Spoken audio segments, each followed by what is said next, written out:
So the rumors of Dustin Poirier coming back are getting louder and louder day by day, but many people seem to be split on their feelings as to whether or not they actually want to see Dustin Poirier back in the octagon or if they're happy that he's just retired. Now, Dustin Poirier might not be done fighting, guys, but if that's true, if he is coming back, that could change more than just his legacy. And I want to kind of talk about that a little bit. So let's kind of dive into that and let's look at it from different perspectives, shall we? So welcome back, guys. Welcome to Duality 7X. Here we try to break down all the latest, greatest trending stories when it comes to the world of MMA, UFC, WWE, and boxing. And I'm your host, Shiraz. Please smash the like and subscribe, hit the notifications. You guys never miss a beat. But this story, guys, it's not just going away, guys. This story could actually be the comeback that a lot of people are talking about. It's about timing. It's about money. It's about power, legacy. It's really about how fighters actually walk away from the sport only to come back, right? So that in itself draws a lot of attention. There's a lot of storylines when it surrounds, especially when it comes to Dustin Poirier, because he's not just some average fighter. I mean, this guy's a real deal. But the real question that I don't think anybody's really talking about just yet is that if Dustin Poirier does come back, the question you have to ask yourself is it for legacy, or is it because of the fight game? The fight game doesn't just leave you clean, right? And so this is kind of what I wanted to dive into a little bit, because look at John Jones. John Jones retired, but now he wants to come back. I mean, Brock Lesnar had retired, flirted with coming back, didn't come back. Anyways, guys, there's a lot of news when it comes to this, and yeah, the comeback rumors, it's just getting louder and louder and louder. Dustin Poirier, aka the Diamond, if he does actually come back, I think it'll be great for the sport. Uh, I mean, you have to understand, Dustin Poirier did retire last summer after his trilogy fight against Max Holloway at UFC 318. That was a long career. That was a long career. There was a lot of wars, a lot of battles he was a part of. I mean, he was a former lightweight champion of the world, and for most people, that felt like a clean break, a clean ending, shall I say? And a lot of people welcome it, and I welcomed it, and I thought that was great. And I was like, hey, you know what? He's done everything that he wanted to accomplish. But I mean, now with Dustin Poirier with the a thought of a boxing match against Nate Diaz, possibly under the Zuffa Boxing banner, like what is going on? Nate Diaz, Dustin Poirier have been linked to a possible fight under the Zuffa banner. That tells you a lot about kind of what I'm talking about, what I'm alluding to, because fighters just don't randomly bring up ideas like that. They don't just come out of your head unless they're at least thinking of about coming back. And if there was some kind of deals or some kind of negotiations or talks that were happening, perhaps maybe in the back of a at the loan table in either a club or a restaurant over some steak and wine, and perhaps maybe the thought of coming back and the money and everything, and the people close to him probably encouraged him. Who knows? So there's a name, Johnny Eblen. Johnny Eblen is a top middleweight and former Bellator champion. He basically said what a lot of fighters in the fight game believe, but don't actually always come out and say it out loud. And so what he was alluding to was that when you're wired like Dustin Poirier, that competitive edginess, that spirit, that fire, it doesn't go away. And a lot of fighters have this. Uh, in fact, I think all fighters have this, because once you step away from the sport, you think there's a clean break. But sometimes the sport doesn't always fully step away from you. It's lingering, it's in the background, right? And then you've got Josh Silveira, who's another American top teammate of Dustin Poirier. Uh, Josh took a more balanced kind of perspective, a more balanced views, indicating that Dustin Poirier doesn't need to come back. He's done. He's done enough. He's achieved his legacy. He's made some very good money, and I mean, he's got his family. At the end of the day, he also has his health, and that's what matters, right? And whether he admits it or not, that warrior spirit is always there, and that's really essentially the key theme in all of this, right? Because Dustin Poirier is a fighter. He's always going to be a fighter. He's going to be known as a fighter. He's always going to have that warrior spirit no matter what, where he goes, till the last breath of his life. But that doesn't necessarily mean he has to come back and put it all on the line again and fight, right? Because the question is, does he really need to do this? Does he need to do this? Is it about the money? He has a lot of money. Is it about the legacy? He's got a great legacy, right? So the question comes down to is whether he should. But when you start factoring in family, your age, right? I mean, look, Dustin Poirier had a career full of damage. Okay, he had some heavy, heavy fights. All right, we're talking about battles, real battles, the kind that take years off your life, and sorry, I was going to say take years off your body, but really take years off your life. And when you hear boxing rumors now, you got to look at it from a business angle because, I mean, there's a lot of money in boxing, okay? And boxing offers something that MMA doesn't. And so I'm talking about the bigger paydays, the bigger hype. I'm talking about the single fights, right? Like less grappling, less wear and tear, and the ability or the flexibility, shall I say, to be able to pick the right opponent at the right time. And so that's some of the advantages and flexibility of going into boxing. So if Poirier does think about wanting to come back, it may not necessarily be in an octagon. It could be in the ring. And this might not actually be about chasing titles anymore. Okay, he's done that. He's been there, done that. But this might actually be about maximizing his value one last time for the Masari.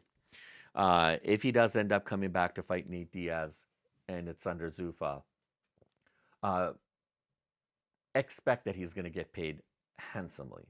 Conor Benn got paid handsomely. He got paid eight figures for one fight, and then he ended up signing a multi-fight, multi-year deal with Zuffa Boxing. So he's going to get paid pretty good. So if Poirier is even ever thinking about dancing with Nate Diaz, that tells you a lot about something bigger that's happening behind the scenes, especially when it comes to Zuffa, because Dana knows Dustin better than anyone else. So to sign Dustin to Zuffa, that would make the most perfect sense for Dana White. I mean, it could impact a lot more than what's expected. But I mean, look, Dustin Poirier knows the rules. He knows he's not going to have any control in this matter if he does sign with Zuffa. But that's what a lot of fighters in the UFC relinquish. They relinquish their kind of freedoms, so to speak, for the better judgment that the UFC is going to be able to handle their careers and appropriately, right? So now, when you zoom out, when you zoom out for a second, the UFC and now the TKO group has slowly been building towards something bigger with boxing, and and there's a lot of there's a lot of promoters, there's a lot of power players and brokers within the sport of boxing, and it's not for the faint of heart. I mean, look, Zuffa, I mean, they've tested the waters before. They've talked about it for years. They wanted to do this for quite some time, and if they can start landing fights like Poirier versus Diaz, that's it. I mean, that's I mean that in itself will sell beyond sell. Okay, now you're creating a potentially new lane for fighters to venture, not just that same old mundane, routine related type or kind of lane. Now we're talking about crossover exit strategies. We're talking about hybrid boxing, hybrid fights. This is the kind of stuff that a lot of people envy, a lot of people want to do, but they can't. So instead of retiring completely, fighters can now transition like out of MMA, for instance, out of the UFC into big name boxing fights with less risk and more control. And so that that can change everything, the dynamics of the whole boxing game altogether. It changes leverage because now fighters aren't just stuck with one path at the end of the careers. Now they have an opportunity to transition, complete one career and transition from that into another under the same umbrella, right? That they're comfortable with. So if you're the UFC, that's a very, very powerful and marketing tool to keep your fighters and stars within the same kind of ecosystem, self-contained ecosystem, even after they retire. Think about the value proposition in that. That in itself tells you in more or less that Zuffa is going to run boxing very, very soon. But for Dustin Poirier, let's get back to him because this is where it kind of gets a little complicated for the Diamond because legacy does matter, right? I mean, he walked away full of respect. Uh, he commands respect. Okay, he's the kind of guy who there's no controversy surrounding him, no decline story. He's got a beautiful family. He's got his health, right? So there's no sad ending here, right? Now, if he comes back into the fold of fighting, whether that's MMA, whether that's boxing, and if he loses, that changes how people are going to remember him. But if he comes back and he wins a big money boxing fight, well, now that changes everything. Now you're talking about adding a completely different chapter to his career, and that's accompanied by a lot of money. So that's the gamble. That's that's kind of what we're talking about right now. And I mean, when you zoom out, as I was talking about earlier, and when you actually look at the bigger picture and what this actually really means, uh, and how what exactly does Dustin Poirier wanting to come back actually represent? This actually shows you, and it should show you how hard it is, sorry, for elite fighters to be able to truly walk away, because not because they need the money, but not necessarily all about the Benjamins, but it's also because the opportunities continue to grow and evolve right in front of their eyes, making it very hard for them to completely walk away from the fight game. And talking about the fight game, in today's fight game, retirement isn't always the end.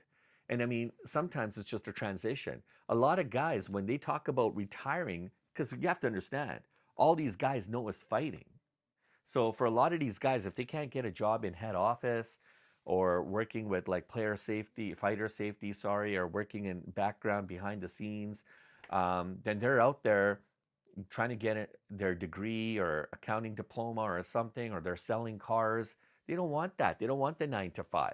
And at the end of the day, I mean, look, Dustin Poirier coming back would be shocking, but it might actually make better sense, better business sense for him, because the reason he comes back is what everyone's going to talk about. That's what really matters.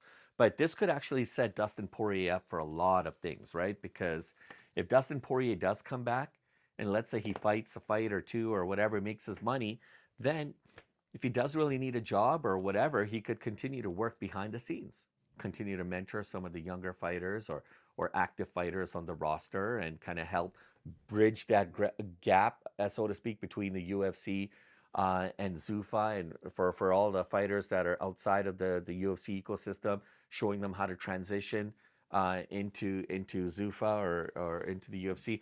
I think there's a lot of opportunities for Dustin. So the question I have for you guys as I wrap up is, should Dustin the Diamond Poirier stay retired and enjoy his life with his family, or should he come back and entertain the thoughts of one more fight, big fight? Anyhow, guys, that's all I have. That's it. I want to hear your thoughts and comments, guys. Let me know what you think about this news about the possibility of Dustin coming back and potentially coming back into Zuffa, maybe even fighting the likes of Nate Diaz or somebody else. Just the fact of him coming alone, does that settle well? Does that sit well with you guys, or do you think if he had the opportunity to, like very few fighters do, to have a clean ending, and he should just enjoy that and take it as it is, because he's not struggling for money. He's got his health, he's got a beautiful family, and he should just stay retired, and off into the sunset he goes, and off into the sunset he should stay. That's completely, I want to hear your thoughts on that. Before you go, please make sure to smash a like and subscribe. And guys, if you want to support our channel, you can do so by hitting the thanks. If you just scroll at the bottom, and there's a little thanks button there, you can choose whatever denomination is comfortable for you guys, and that obviously helps us out. It helps us continue to pump out these fantastic, wonderful videos for you guys that I like to do on a day-to-day basis. So thank you again for your support. Thank you for supporting our channel and being a subscriber. And before you guys go, YouTube thinks that you would like one of these two videos. So pick your poison. They're both great, if you ask me. So anyhow, guys, enjoy the rest of your time. And as usual, the pleasure was all mine. I look forward to catching you guys in tomorrow's video.